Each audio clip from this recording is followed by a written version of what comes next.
Je lis du livre d'Esther, chapitre 3, au verset 4, ce qui suit. Comme il le lui répétait chaque jour et qu'il ne les écoutait pas, ils informèrent Haman de son attitude pour voir s'il persisterait dans sa décision.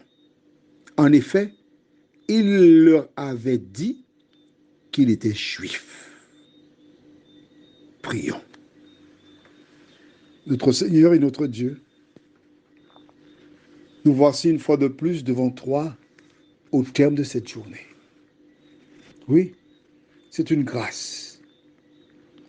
Car bien des personnes comme nous se sont réveillées ce matin et se trouvent actuellement dans une chambre froide, dans un salon funéraire, attendant le moment pour être emportés et reconduits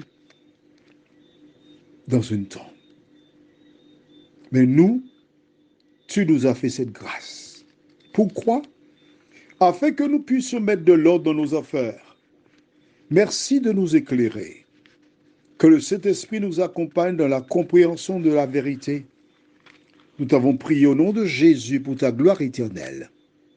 Amen. Alors, tu te rappelles? Le roi Assuérus avait ordonné que l'on fléchisse les genoux devant Haman. Il était l'équivalent de ce que nous appelons en Europe un premier ministre. Quand l'édit du roi fut promulgué, Mardochée, qui ne travaillait pas au palais, mais il venait tous les jours s'enquérir des nouvelles d'Esther. Et l'on savait qu'il était le cousin d'Esther, qu'il y avait un lien de parenté entre la reine et lui. Mais chaque fois qu'Haman venait, il regardait de la direction opposée. Il s'organisait pour fuir son regard, afin de ne pas être identifié comme un récalcitrant.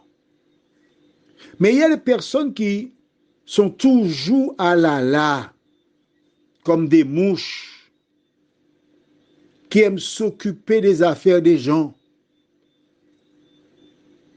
et qui remarquèrent que Mardochée ne se prosternait pas devant Haman. Alors probablement ils ont commencé à lui poser des questions. Il leur a expliqué parce que la référence que nous avons aujourd'hui, regarde bien, dit à la fin, en effet, il leur avait dit qu'il était juif. Mais note que chaque jour, Mardochée était au palais, chaque jour, il répétait à Mardochée, il faut le faire, il faut le faire, il faut le faire, il faut le faire.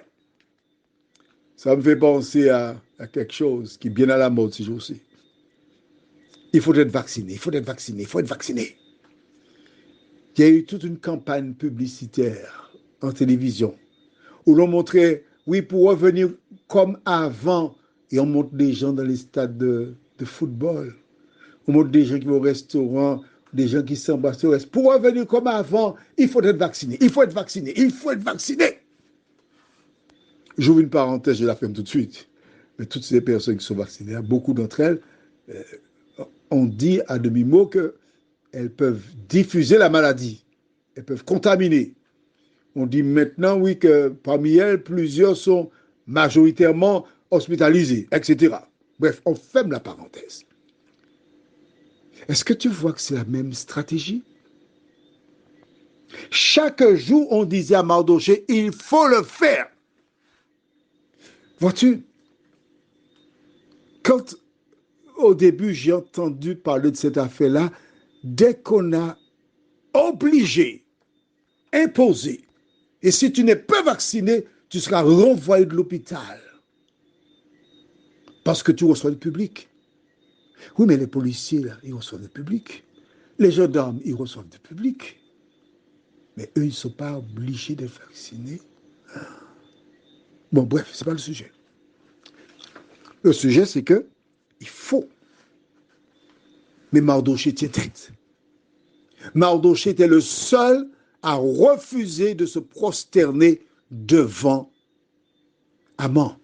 Alors, pour celles et ceux qui découvrent seulement maintenant cette étude, tu as bien vu qu'il a été dit qu'il leur avait annoncé qu'il était juif.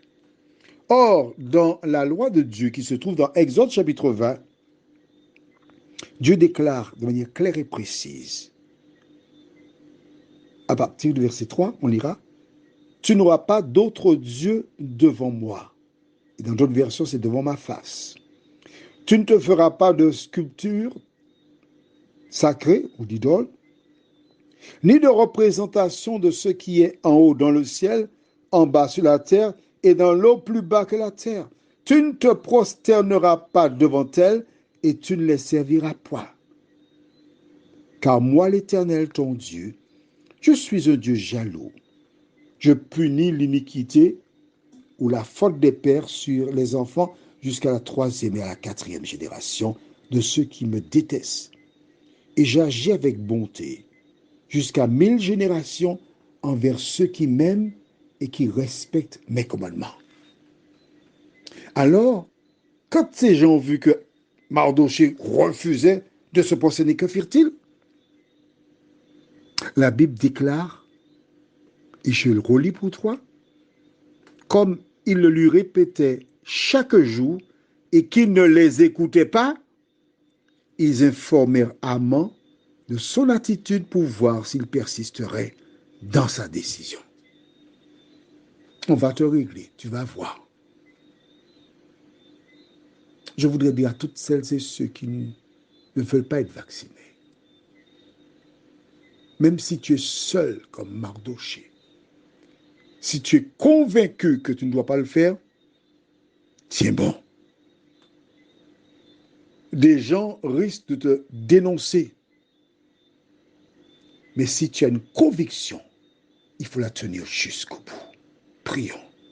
Notre Seigneur, notre Dieu, Mardochée, par son attitude, nous montre que nous devons être convaincus de ce que nous disons et faisons. Des gens insistèrent. Il n'a pas changé de position. De nous aider, Seigneur, nous aussi, à avoir des positions.